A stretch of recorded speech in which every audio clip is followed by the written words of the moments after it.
It is Satan's strategy to overwhelm us with problems, overwhelm us with opposition, so that we no longer see the opportunity. The title of the message is, It's Time to Win. It's time to win. Oftentimes we can find ourselves in the middle of battles that have been going on for too long. And there's this thought that crosses your mind, I'm done. I cannot fight this particular battle anymore. It's time to win. And I've had this own thought in my mind over the past few weeks where there's certain battles that have come up in my life, some very intense, some not so intense. But in my mind, I've thought to myself, I'm done fighting this. It's time to win. It's time to win. On three, say it's time to win. 1, 2, 3. Ooh, you sound good. You sound good. Look at the person next to you and say, hey, you sound good today. You sound good today. Let's do it again. 1, 2, 3. It's time to win. In 1 Samuel chapter 17, verse 3, it reads like this, 3 and 4. It reads like this. So the Philistine army met the Israelites. They faced them face to face on two opposing hills, and there was a valley in between them. Then Goliath, the champion of the Philistine army from Gath, came out from amongst the ranks of the Philistines to face the forces of the Israelites.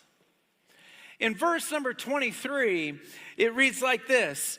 And then 40 days, after 40 days, every morning and evening, Goliath would strut in front of the Israelite army. The Israelites were the children of God. The Philistines were the enemies of God. They were locked. They weren't moving. 40 days, 40 nights, both armies facing each other. Goliath was a 9-foot warrior. He could almost roll a basketball off of his head and make it go into the hoop. He was huge. He had a bronze helmet. He had a bronze jacket that weighed 125 pounds. He had bronze on his legs. His spear was tipped with iron that weighed 15 pounds. He was a giant. So he would come out every single morning, every single evening, and waltz back and forth, and he would yell, send me one warrior to represent all of you. I'll fight him. The winner gets the spoils. One warrior every single morning. The Israelites were in a full-blown panic. They were in complete fear. I'm going to talk to you about 3 things this morning. I'm going to talk to you first about the opportunity. Then I'm going to talk about the opponent. And then I'm going to make some closing remarks, some closing observations. So first the opportunity, then the opponent, and then some closing observations. David was 15 years old, according to the theologians I read in the commentaries. He was around 15 years old. He shows up on the battlefield bringing a knapsack to bring food to his brothers. When he arrives on the battlefield, he asks, what is going on? And he would tell his brothers, look, mom's worried about you. Dad's worried about you. He'd look at his other brother. Your wife is worried. Your kids, they're worried. You ought to see, they can't even lift the grain up to feed the donkeys. Have you ever been so consumed with one problem that now it affects everything else? Are you with me? Say yes. One problem affects everything else. And so somebody grabbed David by the sleeve and said, do you know that the king said, whoever kills Goliath will receive three things. Number one, he will be rich. Number two, he can pick any daughter of his to marry. It kind of seems, shouldn't she have a say in that? But I'm just telling you what the Bible says. So Saul says, I will make you rich. You can pick any one of my daughters, number two. And number three, the entire family tree of your father's household, no one will have to pay taxes. David loses his mind. I don't know how hot those girls were, because at 15, you're not really paying taxes, right? I don't know how hot those girls were. I don't know how long he's been staring at them. I don't know. But he loses his mind. He hears it from one soldier. He doesn't believe it. You can read it for yourself. 1 Samuel 17. Then he goes to someone else. He goes to another soldier. It says, what will the person get if they kill Goliath? They tell him the exact same three. You're going to be rich. You're going to pick any daughter you want. He already had someone in mind, obviously. And then number three, nobody has to pay taxes. He still didn't believe it. Read it for yourself. He goes to someone else and says, what will the person get? They tell him the exact same thing. For David, he did not see the opponent. He only saw the opportunity. That's all he saw was the opportunity. The enemy spends every moment of his time distracting you. Every moment of his time with problems that many of them are legitimate problems. But these problems are arrows from hell. It's like the Lord of the Rings. It's like they shoot these arrows so fast. Just one problem after the next, after the next, after the next, after the next. Why? That is his strategy. It is Satan's strategy to overwhelm us with problems, overwhelm us with opposition, so that we no longer see the opportunity. In Matthew chapter 13, verse 20, Jesus says, there will be many people who receive the word, the gospel, the news about Jesus, and they'll be excited about it. But they'll fall away just as soon as problems come their way. In verse 22, it says this, Matthew 13, 22. Many people will be excited about the message of God. But as soon as worries in the lure of wealth, worries, then they fall away. Problems and worries and problems. So David does not see it. The only thing that he sees is the greatest opportunity of a lifetime. That's all he sees. In 1 Corinthians chapter 1, verse 9, you are extended, you personally. Look at the person next to you and say, hey, he's talking to me. You don't have to listen right now. Go ahead. You are extended an opportunity from the creator of the universe. In 1 Corinthians chapter 1, verse 9, God says, I am inviting you to be in partnership with my son Jesus.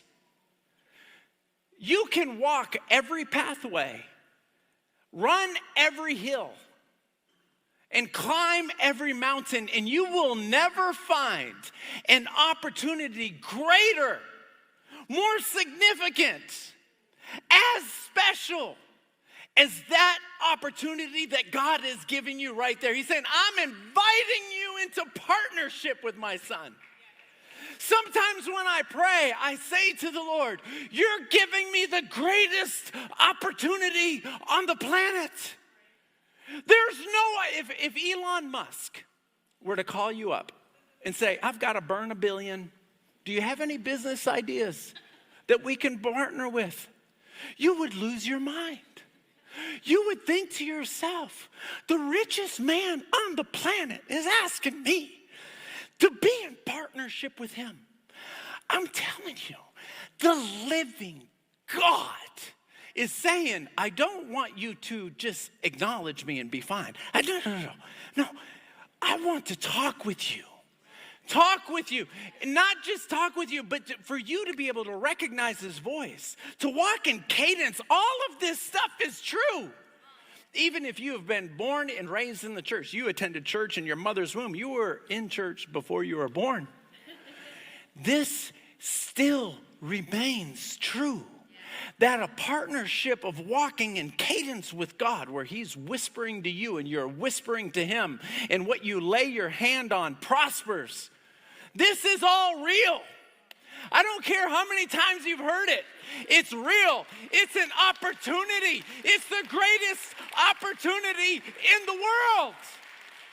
And the only way that you express a yes is to say, yes. That's it. This is the opportunity. I got to say something. This illustrates my point. I was going scuba diving with my wife. Where were we? With your father, your brother, my brother. Rogata? Ratatouille? What is it? Roatan. I knew you would know, Adam. Roatan. He likes to scuba dive. I've never been scuba diving. My wife's never been. None of us have ever been scuba diving. We're in Roatan. You could look off the boat and see all the way down to China. That's how clear the water was. So clear. So we're all booted up, and they said, okay, look, none of you have ever been scuba diving before. We're just going to drop off the boat. It's only 20 feet down. 2 basketball goals, 20 feet down. We're going to get down there. We're going to look at each other. We're going to make sure everybody's good. And then we're going to just start exploring. They said, Frankie, you go first. I'm like, why me first? They said, just sit on the back of the boat and just throw your head backwards. And I thought to myself, under what terms do you just throw your head backwards and that's what you're supposed to do? Okay, so I throw my head backwards. I go down to the bottom. I start panicking. Full-blown panic. I can see the boat. It's 20 feet up. I got to kick my feet 2 times and I'm there. I'm panicking. The woman comes down to me. She gets this far away from me and she goes, she can't talk. I went, she goes like this. She goes, I said,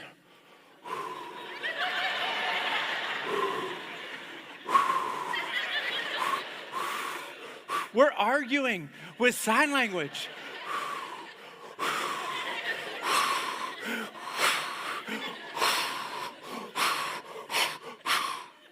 Back and forth. I went into a full-blown panic. There was this thought while we were arguing. I looked at some coral about 15 feet away. It was yellow coral. I've never seen yellow coral in my whole life. The only time I've ever seen yellow coral is fake coral inside of a fish tank. And I had this thought, Frankie, if you swim over to that coral, you're going to forget you're scared. Just go over there to that coral. And I thought to myself, no, I'm scared and I'm getting out of here. But I will never forget that moment. Just swim over to that coral and you'll forget you're scared and you'll start having fun. No, we go up. She's upset. There's another person down there with the rest of the team, with the rest of the family. They come back after about 45 minutes and they're like, you are not going to believe what we saw. We saw this green eel coming out. We saw an octopus. We saw jaws. They're coming out. They're talking about all the things they saw. And I'm sitting at the restaurant like this.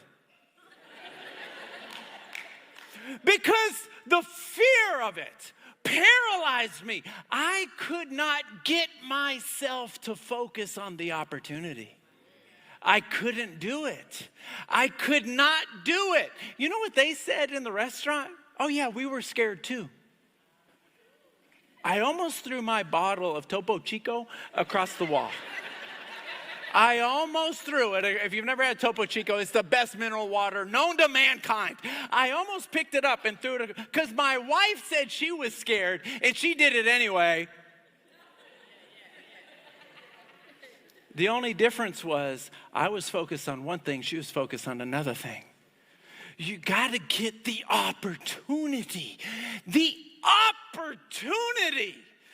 The opportunity to walk with God. What other opportunity on this planet is worthy of your attention? The opportunity. Oh my goodness. Just encourage me. Let's talk about the opponent. David is 15 years old. He looks across and he sees Goliath. And he says, this guy's uncircumcised. Only a 15-year-old would say that out loud. And he keeps saying it. Read it yourself. He says it 2 times, which means that at some point, some guy forgot how many times he mentioned it. He mentioned it at least twice. He's uncircumcised. Everybody's looking at how tall he is, and his eyes are like down. If he were 10 feet away, Goliath would be like, I'm up here. Look, up here. He can't get it out of his head. You're uncircumcised. It's as far as he could go. He's 15. That's all he can think about.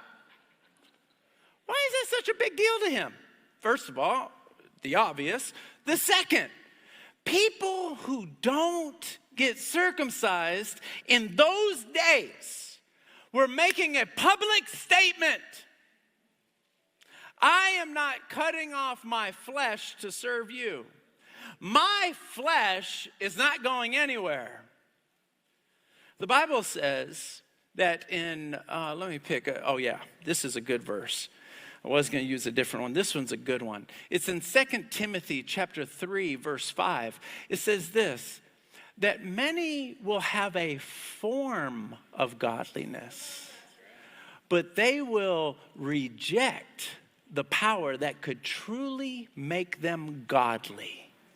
Have nothing to do with these people.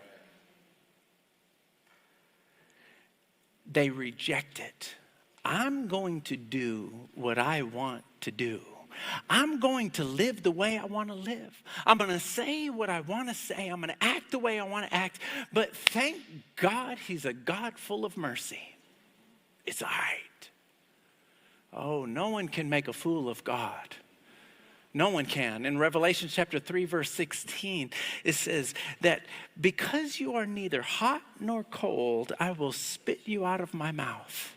David is going, this guy is uncircumcised. He's not a man of God. He's an enemy of God. In other words, he was not looking at the man. He was looking at the spirit.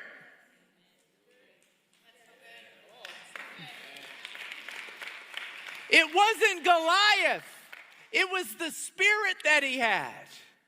He had a spirit about him that was opposed to God.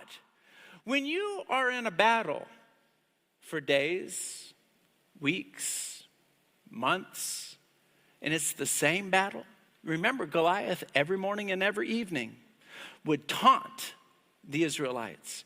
If you have the same battle before you get out of bed in the morning, and the same battle taunting you as you lay down at night, the same battle again in the morning, the same worries and fears and anxieties at evening, the same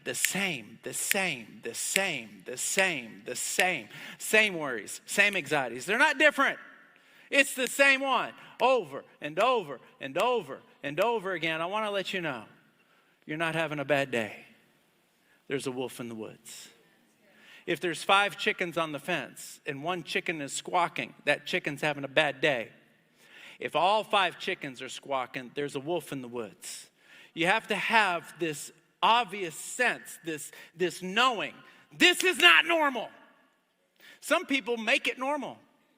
They have the same battle with the spouse, same battle with the husband, same battle with fear, same battle over and over and over again. There's got to be something in you that begins to identify what it is, because if you don't know who you're fighting, you cannot win.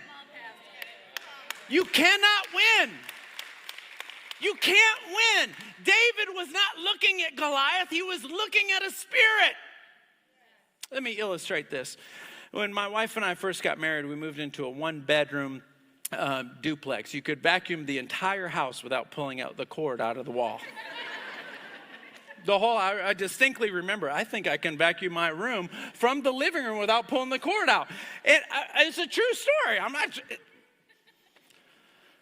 And then we moved to Houston from Rockford, Illinois. We moved to Houston, and we got a 2-bedroom apartment, and that was great. And this house came available for rent. And I just thought, there's no way we could ever afford to rent this house. And Allie told me, I did the number 72 times. We can afford it. I was like, I don't think we can. I don't think so. Anyway, we move in. I'd go to sleep at night thinking, the landlord's going to find out we can't afford this tomorrow morning. And he's going to ask us to leave.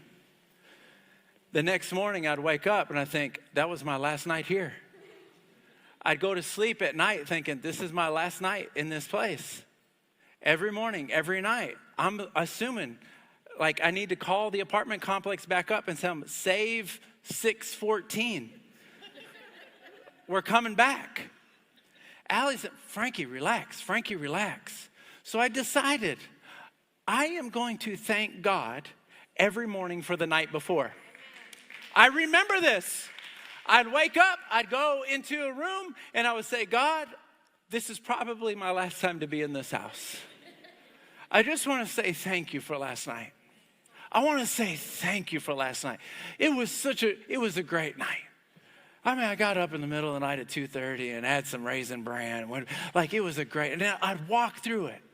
The air conditioning was perfect. The carpet was perfect. I'd walk through it. And then when I go to sleep at night, I said, man, God, thank you that I get to sleep in this room tonight. Thank you for this house tonight. Thank you for this room tonight. And after I did that about 6 or 7 days, do you know that my prayers changed? Because I no longer had the fear and the anxiety that I was going to lose the house. It wasn't the finances. It was the spirit. There was a spirit of fear. It was a spirit of anxiety. And when you begin to praise God, you don't have to look for God. God finds you. The presence of God finds you. It finds you. These are your options. These are your options. When you are in the middle of a battle and you are being overwhelmed, you can look at God like this, which we all know how far you're going to get on that. You can ignore that God's even there. Good luck with that. Or you can step out by faith and say, okay. It's not that Frankie has something to say. It's what he said that's resonating with me. Because in Jeremiah 29, not 29, 33, 29:13. If you will seek me and seek me with all your heart, you will find me. You will find me.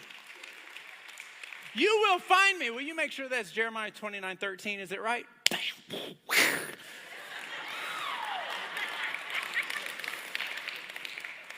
You will find me. Let me close with this last thought. My final observation.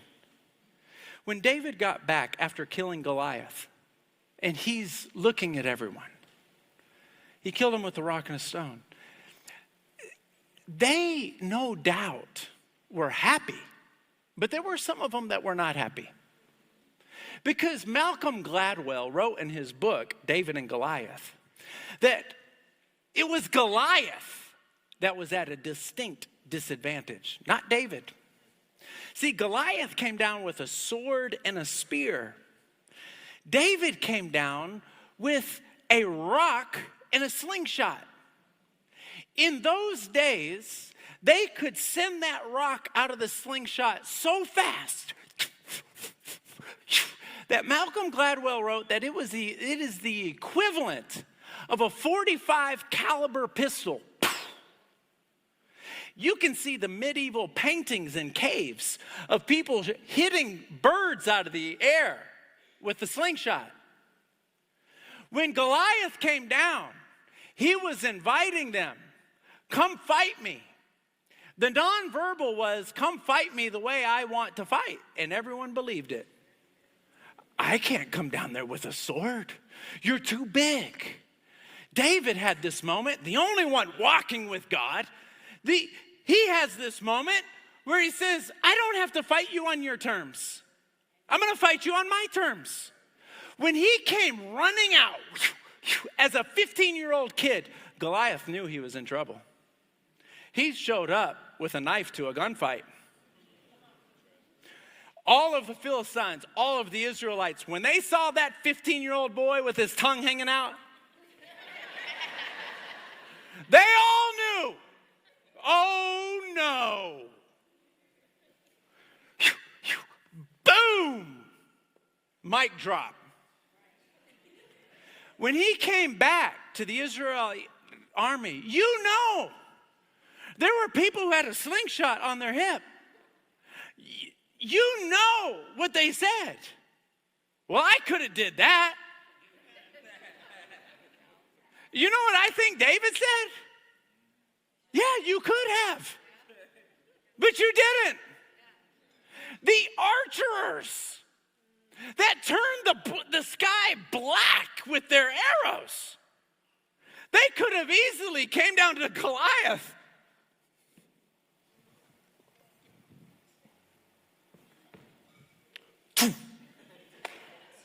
Easily. The archers looked at him and said, we could have did that. And David would say, you could have.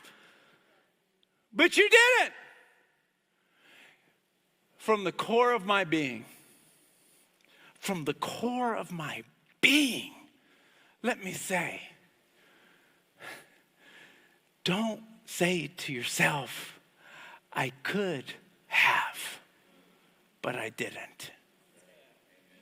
Because when you start walking with God, when you say, if I only do one thing today, if I only do one thing, have you ever looked at a things to do list and thought, which one of those things is the most important? The most important is getting on your knees and spending time with the creator of the universe.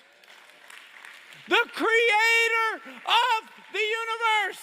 He spins the world on the tip of his finger. Creator of the universe. And then 1 Thessalonians 5:17. Never stop praying after that. You get in your car, you're praying, you're in the hallway praying, you're praying. This is when you decide it's time to win. Number one, the opportunity. Oh, it's to be close to you. Number two, the opposition is not a fleshly being, and it's not a green being, aka money. It's a spirit. And number three, just don't forget, a rock and a sling are simple weapons. As simple as your strengths may be, it's enough. Can you put your hands together for God for that? Come on.